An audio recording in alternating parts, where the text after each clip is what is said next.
Sot me bashkëpunëtor të mi, të Lidhjes Demokratike të Kosovës, po mbi gjitha me heronjtë të gjallë të betejës së Kosharës.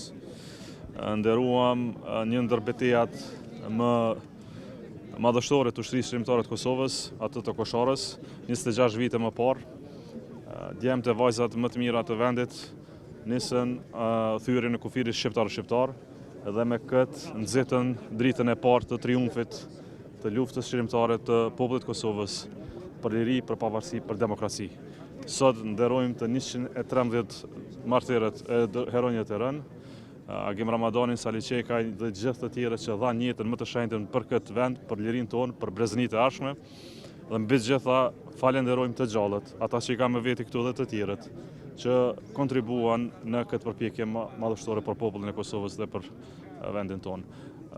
Lavdi të rënave, lavdi heronjëve dhe falenderimet përjeshme për secilin që ka kontribuar në këtë ditë. Le të kujtojmë gjithmonë se sa shenjtë dhe sa shtrenjtë është liria e popullit tonë dhe mbi këtë liri ndjejmë dhe obligimin tonë ultim të ndërtojmë Republikën tonë çdo ditë.